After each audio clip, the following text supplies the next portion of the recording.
Kathy, Yes. you have a diagnosis of cerebral palsy. Yes. You worked for many years. What did you do?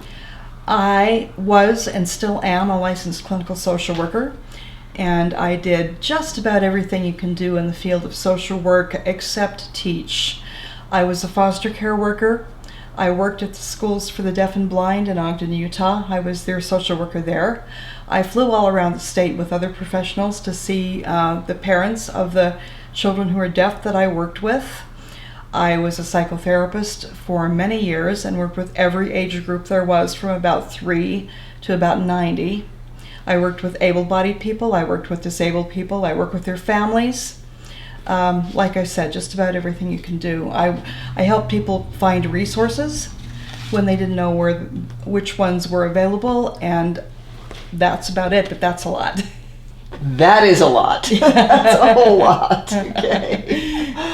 You've talked about trying to come from a position of strength in spite of having a diagnosis of cerebral palsy. Tell me about that. A position of strength is always the best position to take when you can do it, because anybody who has cerebral palsy knows that it's hard. Nobody needs to remind us of that. But you can tell yourself how difficult it is and let it go at that. But if you keep reinforcing that over and over and over again, it's going to be hard to make changes. So from a position of strength, you're not going to tell yourself anything that's not true. So yes, it is hard. But then you follow that up with, and what can I do about it? Oh, that's perfect. Okay. You also talk about choice. Yes. Tell me about what you mean by that. Well, I started just a little bit ago in defining that. Choice means you can choose how you see cerebral palsy. You can see it as just plain hard, or you can see it as an opportunity to see if you can get better, as a challenge. Or you can also choose to teach other people when you get the chance about it if you want to. Or you can choose not to do that. You can see yourself as someone who's just going to get through life and you're going to do the best you can. And you can tell yourself, yeah, I might have some hard days, because there are some hard days. There are days when it's very difficult to move if you have even a moderate amount of cerebral palsy, and certainly that's true if it's more than moderate. But you might have to give yourself a break then and go back to what you were doing on a regular basis the next day sometimes. And if you keep asking, what can I do about this? What would be the best for me right now? Then you can move on a little bit easier, and that is a choice.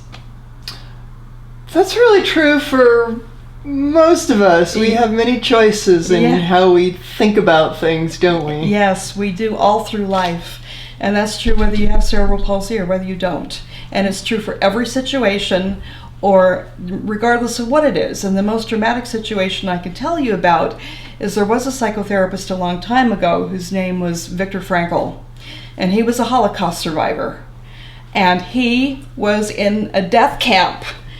And he lost his family, his wife, his children, everything. He didn't have anything to his name. He didn't know if he was going to live.